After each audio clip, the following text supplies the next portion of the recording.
ভাইয়ের বিয়ে তো শেষ, খুব আনন্দ মজা করে 3টে দিন কাটিয়েছিলাম। তবে আজকে যাচ্ছি আমার ননদের শ্বশুর বাড়িতে। এসেই দেখছি আমার ননদের ছানাপোনাগুলো রোদ পোহাচ্ছে। সবাই আমাদের জন্য অপেক্ষা করছিল। আমাদের ওই যে আসতে একটু দেরি হয়ে গেল। আসা মাত্রই সানায়া একের পর এক গিফট পেয়েই যাচ্ছে। সোনামরা গিয়েছিলাম মানালিতে ঘুরতে, আর সেখান থেকে সানায়ার জন্য অনেকগুলো গিফট এনেছে।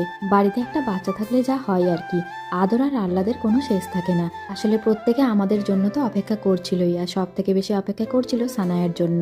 আমি আসার কিছুক্ষণ পরেই সানায়াকে লাঞ্চ করিয়ে দিয়েছি, আর এখন আমাদের জন্য লাঞ্চের টেবিল সাজানো হয়েছে।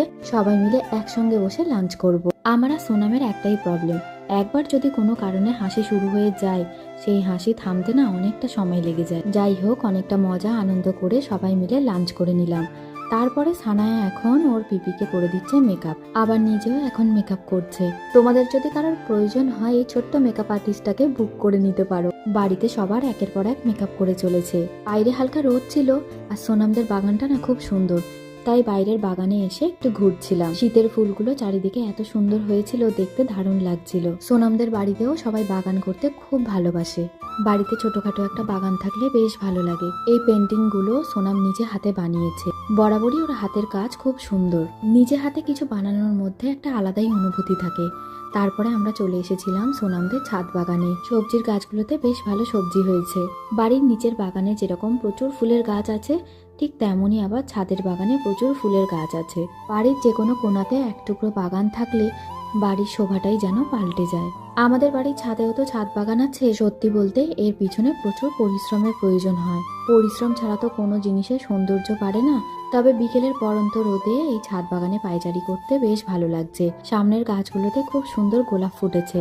আমার না ফুলগুলো গাছেই ভালো লাগে, একদম ছিঁড়ে নষ্ট করতে ভালো লাগে না। তারপরে নিচে এসে দেখছি সানায়ার পাপা গেম খেলাতে ব্যস্ত। সোনাম আবার প্রচুর মিষ্টি এনেছে। এত মিষ্টি কি খাওয়া যায়? তবে ওই যে জোর করছিল, তাই সবাই মিলে একটু একটু করে খেলাম।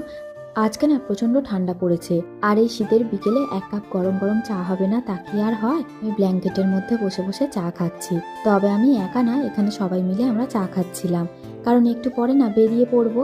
এখন তো 5টা মানেই একেবারে সন্ধে হয়ে যায়। আমি আবার বাড়িতে ফিরে গিয়ে সমস্ত প্যাকিং করব। তবে আজকে সারাটা দিন খুব আনন্দ মজা করে কেটে গেল। সানায়া তো ওর পিপিকে ছাড়া ফিরবে না, তাই এখন সোনামকে আমাদের সঙ্গে নিয়ে যাচ্ছে। ছুটির দিনগুলো দেখতে দেখতে প্রায় ফুরিয়ে আসছে, আর কটা দিন না চোখের নিমেষে যেন কেটে গেল। এবছরের শেষ কটা দিন এই পরপর বিয়ে বাড়িগুলো উপলক্ষে সবার সঙ্গে দেখা হয়েছে, তাই খুব ভালো লাগছিল। তবে এবার আমরা বেরিয়ে পড়ব। আর বন্ধুরা, বিয়ে বাড়ির ভিডিওগুলোতে তোমরা অনেকটা ভালোবাসা দিয়েছো। তোমাদের জন্য এইটুকুই আমার কামনা রইল যে তোমরা অনেক সুস্থ থেকো, ভালো থেকো। আমার পেজটাকে ফলো করে দিও আর আমার পাশে থেকো।